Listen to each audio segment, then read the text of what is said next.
Welcome to Energy Stew. This is Peter Roth, your host. And I'd like to ask you, how much have you been speaking with water lately? And what does it show you? How does it communicate back? Don't you have a friendship with water? I hope so. I hope you do. And to make better friends with water is to know what it's capable of.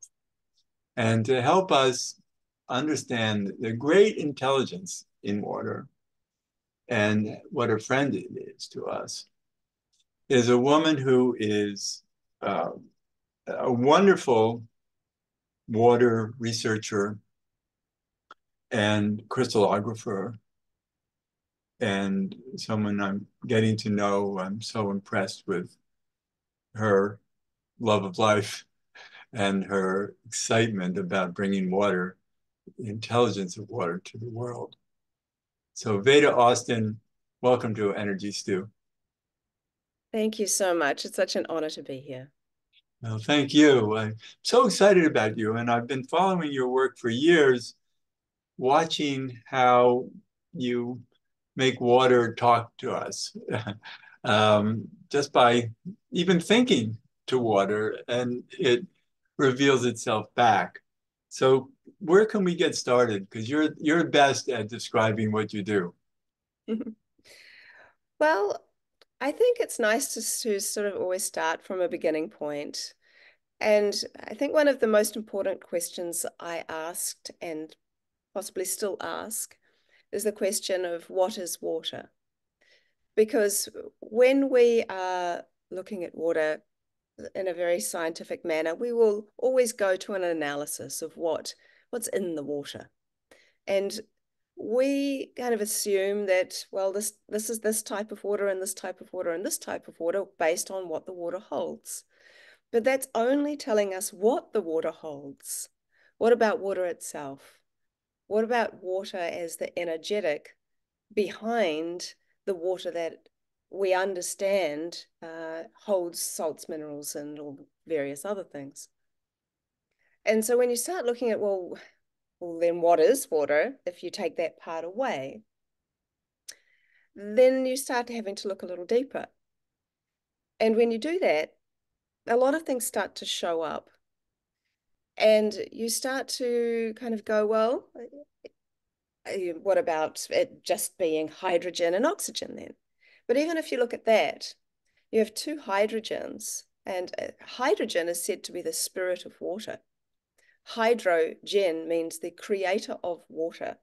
So there's this concept that hydrogen is the spirit of water, and that plasma is the mind of water, and that the physical water itself is the body that houses the spirit of water.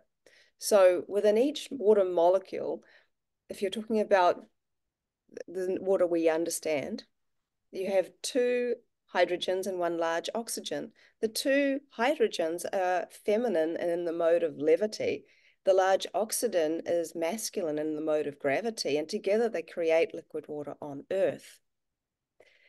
And if you consider that by molecular count, not by volume, we're 99% water, and that our eye lens is 99% water, we are literally seeing everything through the lens of water every time we look at anything.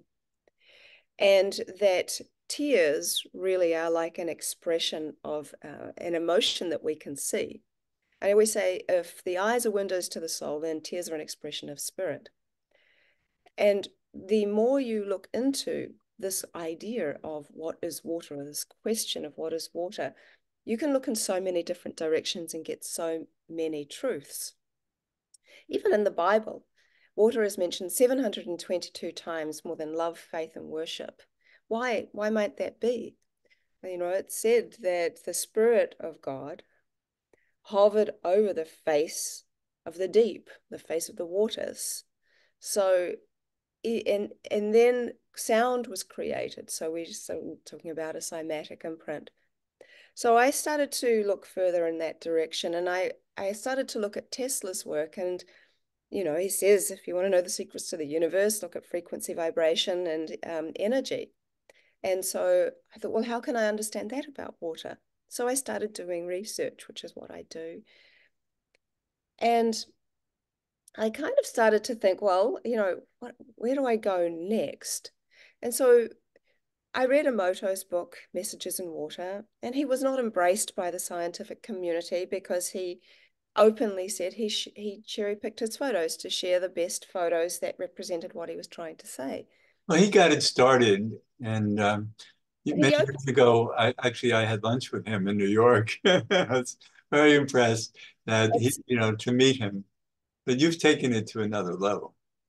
Well, I'm not saying anything bad about Emoto by saying what the scientific community said.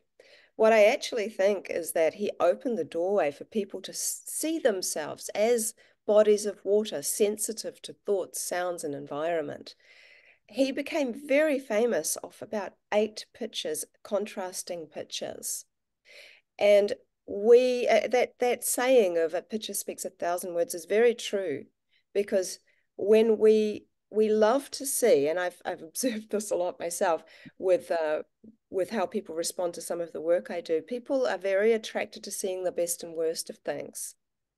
And sometimes I think that a lot of the things in the middle get missed out. And I do a lot where I try to do a lot of the middle and the end as well in my work. So I saw his work, but I was also very impressed with Laurent Costa's work. He is a French microscopic photographer, flash freezing water in a similar way to Emoto, but rather than being a person who considered they were experimenting on water, he considered water to be his spiritual teacher. So he wanted to just invite water to share whatever it wanted. And so he would do his very best to be more of an observer, which is quite difficult as humans without having thoughts coming into the equation. But sometimes he would smile at the water, and then he would take a drop and flash freeze it. He was seeing smiley faces, he was seeing hearts, he was seeing fish, he was seeing all kinds of actual images in the ice down the microscope, um, as well as geometries. And there's a really big difference between the way we respond to geometries and the way we respond to art. Both are art, but they are different types of art. And art that humans have been creating since such a long time, we even look at cave paintings, it's a way in which we can depict what we are seeing or feeling. So to see art in imagery in ice was really something special to me, because I worked professionally as an oil painter for many years. So I see the world through an artistic lens anyway. I'm also a researcher, so we're all rather multifaceted. And then there was a man who was called Thomas Hieronymus. And Thomas Hieronymus was a radionic engineer. And he made an interesting observation that when he went into a Parisian meat market on a very, very cold, cold day, he observed that the freshly placed organs of an animal appeared to be affecting the way the frost froze on the glass behind where they were placed. For example, the frost would freeze into the shape of a liver organ above a liver organ, and so on and so forth. And he had this hypothesis that there seemed to be some kind of life force energy coming out of these organs, even though they weren't attached to an animal anymore. And he put that down to there being water in the blood. And water is always communicating with itself in all different stages. And we understand what we're taught there is a liquid, solid, and a gas, but we also come to understand that there is a fourth phase of water, which is a plasma or a kind of gel type substance, which is the kind of water inside of our cells that Dr. Gerald Pollack talks about. Right, and it produces an electrical current that moves it. That's why you can climb trees. Yeah, it's fascinating to watch actually, because when you I've been in the lab and watched them do it, where they basically get a little beaker of water, they put something called microspheres, which allows you to see movement, and a little Nafion tube, see-through tube. If there's fourth phase water within the water will self-propel through the tube over and over and over and over again. But it happens because the fourth phase water creates this negative charge where it pushes the solates out, and on the other side, it has this more positive charge where all of the salts and minerals are. And that's And how then it creates electricity too. it's a battery. Exactly. So, but within all of these different stages, there are multiple subtleties. Like there's over 300 different types of ice, and there's an immense amount of subtlety within each one. So there's much, much more to know about water and its other stages as well. I think there are many more. I was talking to Robert Edward Grant the other day, and mathematically, he says there have to be more stages to water that we understand. And I've been saying that for a long time as well. I think that spirit is directly connected to another stage of water, a kind of vibrational vapor that I hope in the future we'll be able to identify and see. I love that. So yeah, and well, it sort of makes sense when you all religions and philosophies, they'll say that the spirit, the soul, the subtle body will leave the body, but nobody ever says how.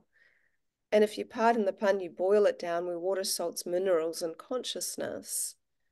And so the when people talk about um, being able to observe themselves from the near-death experience, which I've just been interviewing a number of people because I'm doing a webinar on about spirit and water, and I'm interviewing lots of people who've had near-death experiences, and many of them have a sense of rising, which is what a gas does, Mm. and they're looking upon their own body with no attachment to it whatsoever or identification of themselves as that body.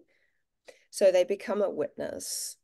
And in Maori, my dad is native New Zealand Maori, and there's a word for spirit in Maori. It's called wairua. Wai means water, and rua means two. It's the two waters, the physical and spiritual waters. And I think that there are clear definitions between them. And with the work that I do, I've started to identify them in multiple ways, which would take too long to get into right now. Other than I would say there are multiple more states of water of which we are yet to identify, and that consciousness is directly interconnected, intertwined with this aspect of water. Right. And there are And multiple states of consciousness too. so it makes sense.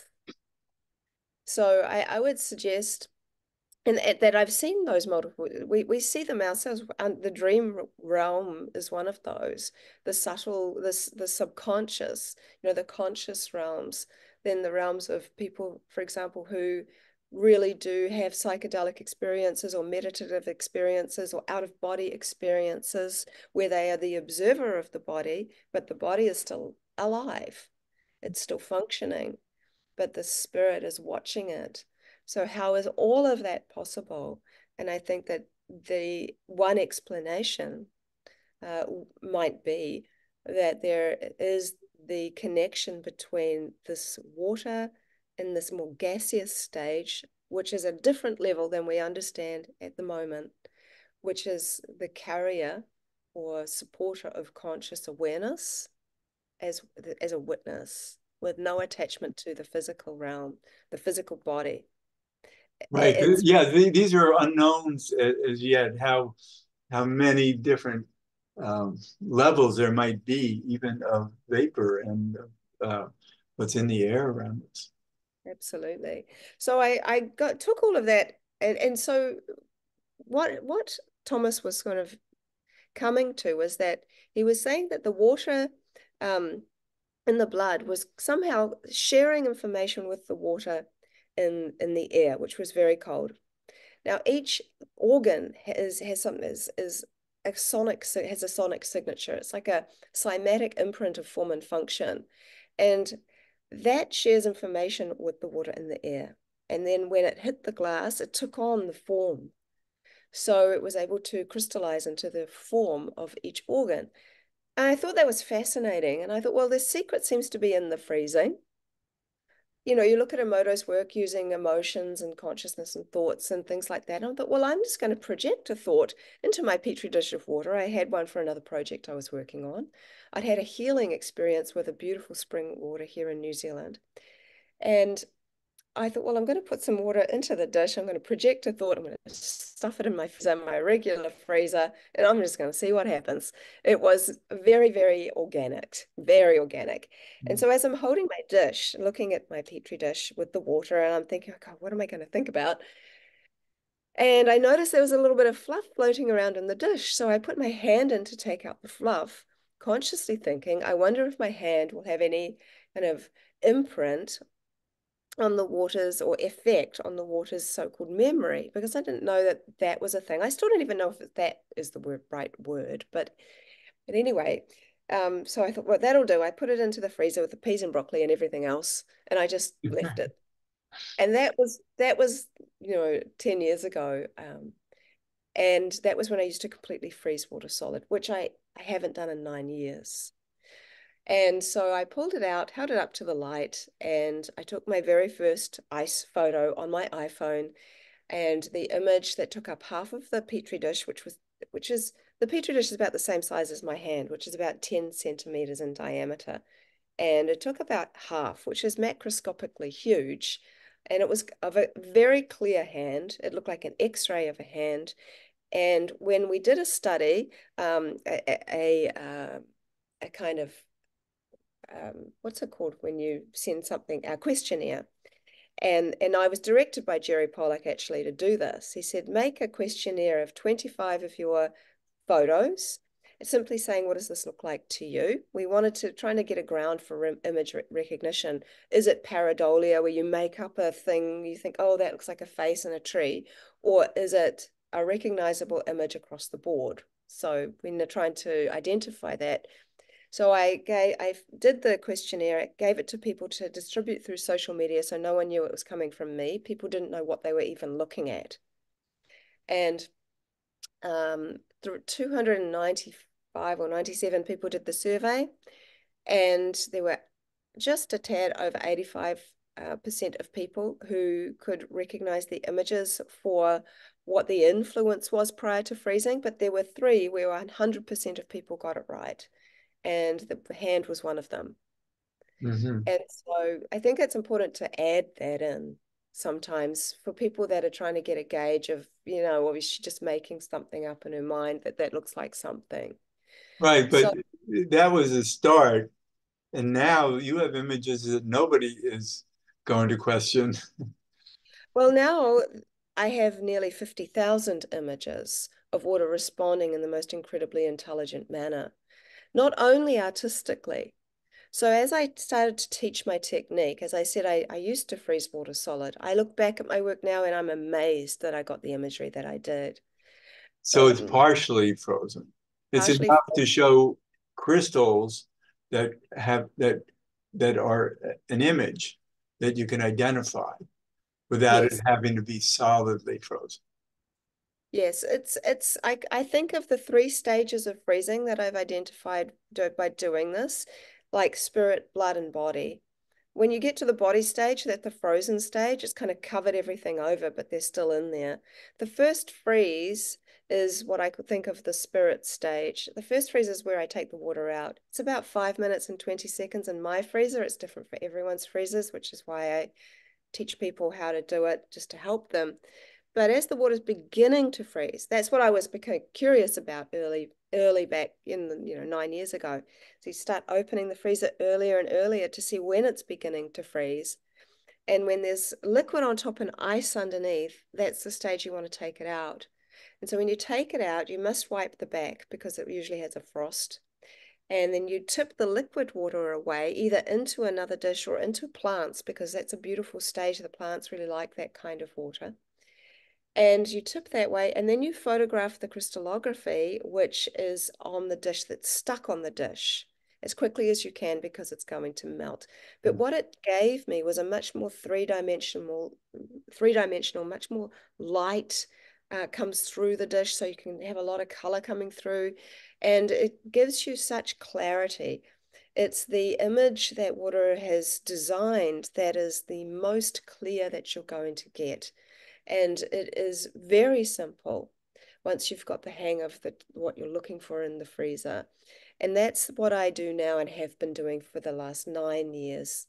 So what I'm seeing is that there are three ways that water can communicate, if you bear with me with that word. But I'd also like to, before I get there, just quickly touch on this idea of water memory. That's a word that many people are familiar with now. thanks to Masaru Emoto and many others, actually. Well, I was talking with someone who sadly just suddenly passed away, called Jonathan Butts, who had this vortexing device called Natural Action Tech. And he had written a little piece for my upcoming book. And one of the things that he really talks about um, is about how water needs time to rest. It's quite interesting. Water will always heal itself before it heals the environment around it. And he was working with a stage of water called, some people call it fladar, but it's kind of like a very unusual vapor stage where it's actually burning and it burns cold, like it's implosion, and it can cut through steel. Mm. And he was finding that as he was working with this machinery, he with fladar, sorry, if he just kept it going 24 hours a day, it would not work efficiently. And if he kept on doing that, there would be a point where actually the water gave this huge electrical pushback where it nearly blew up their very, very, very expensive machinery. Mm. And as long as he gave it at least half an hour of rest every 2 hours, it would work efficiently. So when he told other scientists, that had happened, they said, well, water can't do that because we think of it as something that is just is sort of a It's just a mechanic. mechanics, but actually it has a personality. It seems to have lots of I personalities. love it. No, there's so many levels to this. But how does this apply to us, for instance, of working with water? Because the experience of water now for people will become more and more magical when they know this. And they'll be more and more interested in how they influence with their own consciousness, how they're influencing the intelligence of water Well, and, I think and water holds that. that's almost that's an interesting way to say it. But where I was going with talking about Jonathan was that he was talking about water having memory, but he said, doesn't it have memory? What's the point of having memory? The point of having memory is to learn. And what I've seen and he's seen is there seems to be, like, for example, my example would be that when I put water next to a 5G tower for 15 minutes when it first came out, I have the ability to use that water, take the crystallography, let it melt, put it by the 5G tower, bring it back, do the crystallography, and see there was a shock wave through it. So it lost all its beautiful crystalline structures. And then when you let that melt, it still was disordered for as long as I could do that for. I'm not using a lot of water. You can only do it for so long. However, a couple of years ago, I did the same thing using the same water. I went to the same water source, which was a spring. And I did the crystallography as my control. And then I let that melt and I put it by the tower for the same amount of time. When I come back, you see this shock wave. But in the second one, where you let that melt and refreeze, there are two images in the ice, which I call hydroglyphs. Now, I talked about there being three ways that water communicates. Art is one. I always say that art is the heart of water. But then there is a signature pattern, which is where you can identify the different types of water based off their patterns, which I have done many, many times now. And then you have hydroglyphs. And a hydroglyph, again, is something that I organically came about uh, very early on. And don't let me forget that the point of telling you this is to tell you that there were two hydroglyphs in the ice after the 5G And what do explosion. they mean? Those two were the message glyph and the information glyph. And then the very next melt and refreeze, the water looked even more beautiful than it did in the beginning, which was hard to beat because very, very freshly collected spring water forms these beautiful hexagonal patterns. So it was water informing itself as to how to heal. It already knew, it had figured it out. Wow. And so uh, that was very uplifting for me to see. And So what hydroglyphs are and how they came to be. So essentially, they are symbols in ice that represent the energy of a word. And when in the many years ago, when I was doing this with my children, and my children grew up watching me do this crystallography, and my son, he read Emoto's book, and he came to me and he said, "Okay, Mum, I'm really worried because water hates me. I think water hates me." I'm like, "Why?" And he said, "Well, because water seems to only like classical music and John Lennon, and it hates heavy metal. And I don't really like heavy metal, but I like rap, and Tupac swears, therefore water must hate me." And I said, it's one of the problems we have when we show extremes, because if child can't identify with either one, they often assume the worst. So that's why I think it's really important to get a big view of all of the things in between. And so I said, I'm pretty sure whoever did that probably didn't like heavy metal. And I said, I'm going to show you that water is not in judgment. And so I would play lots of genres of music, choose one at a time, obviously. I'd put the dish by the speaker, leave the room, come back, and then freeze it immediately. And what I observed was that water seems to love to pick up on words of songs. So, for example, when I would play Stairway to Heaven, and I did that multiple times, I would always see this thing that looked like a stairway in the ice. And after a while, I became curious and I thought, well, what does that mean, stairway? So, I mean, this is radical thinking, but I've got no reason not to give something a go. So I wrote the word stairway, put my dish of water on top of it for 30 seconds, because 30 seconds seems like not too long and not too short. It's a good time. Water is quantum, so people think the longer something needs to be in the water, the stronger the imprint. I've not experienced that myself. And so I froze it and I saw the stairway. And I thought, oh, I wonder if it'll do it again. So I did it again and again and again. And over the course of 3 months, using different waters, doing it at different times, but using the same inspiration of that word, I kept seeing the stairway. And after a while, I thought, well, okay, 50 was the number that wasn't random. So for me to say I have one hydroglyph means I have to have seen the same symbol appear at least 50 times. But then I thought, well, what do you do with a stairway?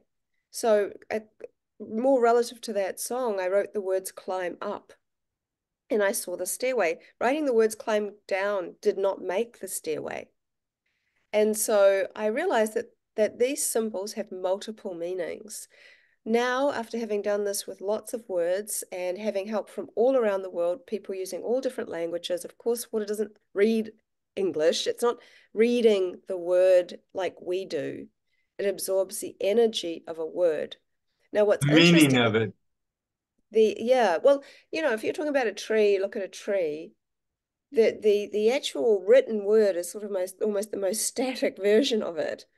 So water almost reverse engineers it back to a living principle. Right.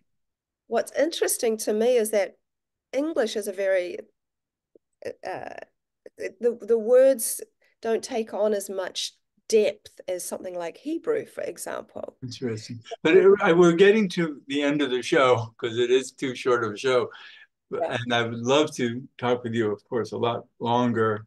But in the meantime, until we speak again, this is you are Veda Austin, and your website is vedaaustin.com, Yes. VEDA Austin.com. Mm-hmm. And I want to thank you for being on Energy Stew. And obviously, we could talk for hours and hours, but thank you so much. And I look forward to talking with you again at some point soon. My pleasure. Thank you so much. And this is Peter Roth, your host of Energy Stew at prn.live. I can be reached at Peter at Heart River, HEART river.org. I'd love to hear from you, and thanks so much for listening.